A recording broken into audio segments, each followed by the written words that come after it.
فیصل صاحب مٹھائی بنتی ہے اور پی ٹی آئی کے لیے خاص طور پر ظاہر ہے پہلے بھی پی ٹی آئی اسی طرح سے خبروں سے ٹویٹ سے کسی کے بیان سے ہی ان کو امیدیں تھی اور ٹرمپ کارڈ کو لے کر وہ بات کرتے تھے، لیکن جو فیصل وارڈا صاحب کہہ رہے ہیں کہ پاکستان تحریک انصاف کو اب مایوسی ہی ہوگی ٹرمپ کارڈ کو لے کر، تو آپ کو کیا لگتا ہے؟ مٹھائی ہیں، ہر بات پہ مٹھائی کھائیں، روزانہ مٹھائی کی خبریں آتی ہیں ہمارے پاس، تو مٹھائی کھانے میں تو کوئی پابندی نہیں ہے۔ ویسے ہی پاکستان دنیا میں سب سے زیادہ مٹھائی کھانے والے ممالک میں جو ہے وہ شمار ہوتا ہے اس خطے میں، بر صغیر کے خطے میں ڈائبٹیز سب سے زیادہ، تو بہرحال اس میں کوئی حرج نہیں ہے۔ شوگر کے مریض بھی پاکستان میں زیادہ ہیں، شاید اسی وجہ سے ہو گئے، انہی خبروں کی وجہ سے مٹھائی کھا کھا کے جو ہے نا۔ ویسے تو میٹھی خبریں بھی شوگر کر دیتی ہیں۔ بس بہرحال یہ ہے کہ یہی بات ہے کہ یہ جس طرح کی خبر آئی ہے، اللہ کرے خبر نہ ہو، اگر پاکستان میں انویسٹمنٹ آ رہی ہے تو یہ بہت اچھی بات ہے، اس میں تو کوئی کسی زاویے سے بھی تنقید کا پہلو نہیں نکلتا، بات شرط ہے کہ واقعی انویسٹمنٹ آ رہی ہو۔ ہم تو بہرحال یہ وعدے سنتے آئے، حکمرانوں کی طرف سے وعدے سنتے آئے، عمران خان کے دور میں بھی جو ہے وہ سعودی عرب کے حکمرانوں نے وعدہ کیا تھا، اس وقت بھی اس مٹھائی کھائی تھی لوگوں نے، اس وقت سے کھائے چلے جا رہے ہیں مٹھائیاں۔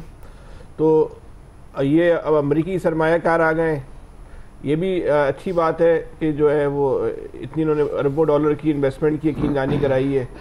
حکومت جس طرح کے ان لوگوں کو مواقع فراہم کر رہی ہے، پاکستانی انویسٹر بھی تھوڑی بہت انویسٹمنٹ کریں، تو وہ نظر نہیں آ رہا اس وقت کہ پاکستانی انویسٹروں نے جو نئے سیکٹرز میں کتنی انویسٹمنٹ کی، ان کے لیے کون سی اپرچونٹیز جو ہے پیدا ہوئی، پاکستان کے کتنے سرمایہ کار جو ہیں کوئی باہر تو نہیں چلے گئے، یا پاکستان کے سرمایہ کاروں کو باہر کی طرف ترغیب نہیں دی جا رہی۔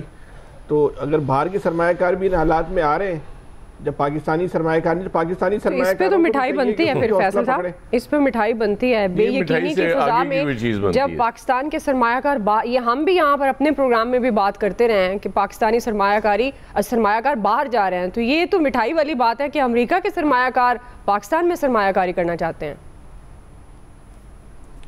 دیکھیں یہ اگر واقعی یہ انویسٹمنٹ کرتے ہیں نا پاکستان کے اندر، تو یہ بلا شبہ و بلا مبالغہ ایک بہت بڑی بات ہے پوری قوم کے لیے، یہ 24 کروڑ لوگوں کے لیے ایک بہت بڑی بات ہے۔ اگر جتنی انویسٹمنٹ کی انہوں نے بات کی ہے، اس کا یہ 50% یا 25% بھی انویسٹمنٹ کرتے ہیں تو یہ قابل ستائش بات ہے، بات شرط ہے یہ انویسٹمنٹ کر دیں۔ لیکن اب تک کا جو ہماری جو ہسٹری ہے، جو ہم اب تک ماضی دیکھتے ہوئے آئے ہیں، ہمارے پاس ایم او یو کے لیے جو ہے نا پوری جو ہے نا کیا کریں، کئی ایکڑ ایم او یو نکالے تو کئی ایکڑ کی جگہ پہ وہ بھر چکے ہیں۔ آگے بات جو ہے نا وہ نہیں جاتی، کہ اس سے آگے چیزیں جو ہے نا وہ نہیں ہوتی ہیں۔ اگر یہ واقعی جینون آئے تو بہت اچھی بات ہے۔ اب یہ دیکھنا یہ کہ ان کی ایگزیکیوشن جو ہے کتنے عرصے میں جو ہے نا وہ شروع ہو جائے گی، کتنی انویسٹمنٹ جو ہے پاکستان میں تیزی سے آ جائے گی۔ اگر باہر کی انویسٹمنٹ آ رہی ہے تو اس سے پاکستانی سرمایہ کاروں کو بھی حوصلہ افزائی بھی ہوگی، اور دنیا کے دیگر ممالک کے لوگوں کے لیے بھی حوصلہ افزائی ہوگی کہ بھائی پاکستان جو ہے وہ سرمایہ کاروں کے لیے جو ہے ایک محفوظ جگہ ہے، وہاں پہ مارجن آف پروفٹ بھی زیادہ ہے، وہاں کی حکومت بھی جو ہے مواقع فراہم کرتی ہے، ان کو ویلکم کرتی ہے۔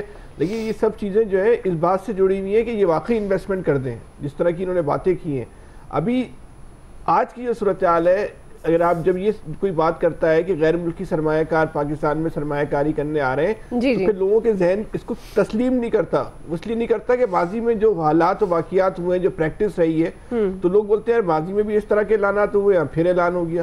تو ہم اس اعلان کی حد تک سے بات اگر آگے بڑھے گی تو بلا شبہ پاکستان کے لیے ایک اچھی خبر ہے، اس کو سب لوگوں کو چاہیے اس کو ویلکم کریں۔ صحیح جی نوید صاحب۔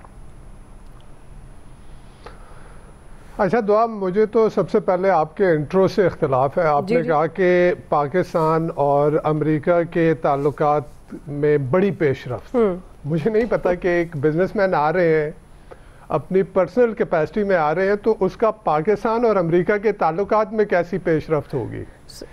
ایک انویسٹر آیا ہے، وہ جو انہوں نے ایک ریچرڈ گرینل کی بات کی، اس پہ بھی ظاہر ہے ایک انہوں نے انکشاف ہی کیا، کیونکہ پہلے ان کی ٹویٹ کو بھی لے کر ایک بڑا طوفان مچا ہوا تھا۔ میں اسی طرف آ رہا ہوں، میں اسی طرف بات کو لا رہا ہوں کہ ایک تو یہ کہ وہ ایک پرسنل کیپیسٹی میں ایک انویسٹر آئے ہیں جو کہ جنہوں نے یہاں جو ہے وہ کمٹمنٹ کی ہے، انویسٹمنٹ کی کمٹمنٹ کی ہے۔ ایک تو وہ ٹرمپ ایڈمنسٹریشن میں کوئی عہدہ ان کے پاس نہیں ہے، وہ کوئی ٹرمپ ایڈمنسٹریشن کے جو ہے وہ آفیشل نہیں ہے کہ وہ یہاں آ کے اور دوسری چیز یہ کہ ٹرمپ ایڈمنسٹریشن نے تو اپنی ابھی پالیسیز ہی نہیں جو ہے وہ ظاہر کی ہیں. آپ دیکھیں ابھی انہوں نے جو ہے وہ جتنی بھی ان کی فورن ایڈ تھی ان سب پہ 90 دن کے لیے انہوں نے جو ہے اس کو روک دیا ہے. کچھ ایگزمپشن دی ہیں جیسے وہ ایجپٹ، مصر اور اسرائیل کی ایگزمپشن تھی، اور آج میرے خیال میں تھوڑا سا انہوں نے ہیومینٹیرین ایڈ جو ہے اس کو بھی ایگزمپشن دی ہے.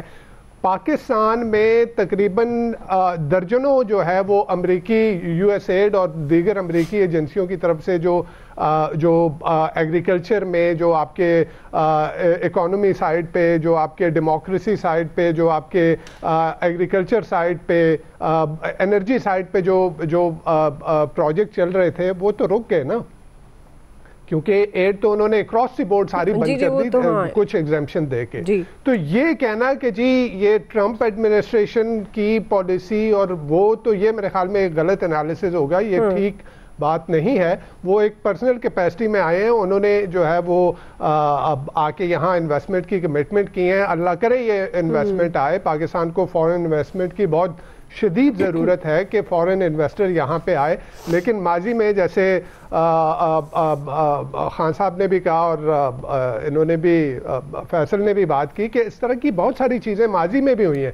دیکھیں نا وہ سی پیک بھی ہوا تھا اس وقت، گیم چینجر اور پتہ نہیں کیا کیا جتنے ایڈجیکٹیوز ڈکشنری میں موجود تھے سارے اس کے لیے ہم نے استعمال کر لیے تھے. لیکن وہ کیا ہوا، پھر سلو ہو گیا، پھر کیا ہوا، ابھی جو ہے دوبارہ اس کو ریوائیو کرنے کی کوشش کی جا رہی ہے.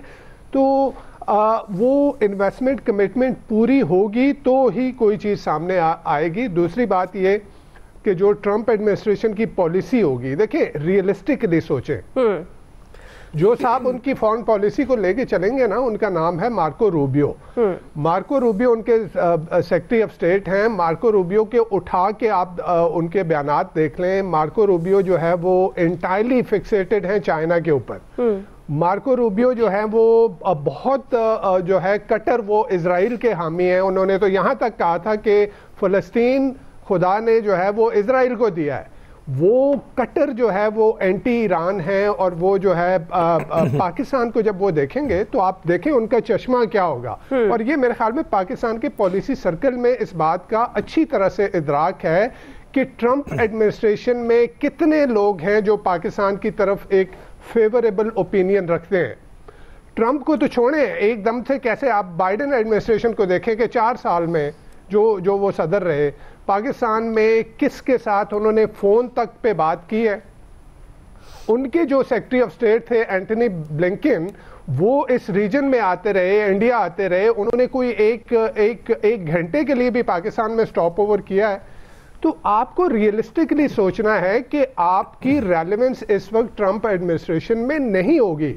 آپ نے ریلیونس بنانی ہے. دیکھیں آپ اگر ایک ٹھیک ادراک نہیں کریں گے، انالیسز ایک ٹھیک نہیں کریں گے نا، تو پھر آپ کو پالیسی بنانے میں مشکل ہوگی.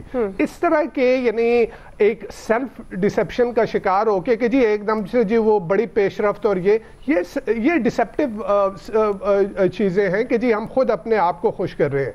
تو ادراک کریں کہ گراؤنڈ ریالٹیز کیا ہیں. گراؤنڈ ریالٹیز یہ ہیں کہ ٹرمپ ایڈمنسٹریشن کے پاس آپ کی ریلیونس نہیں ہے.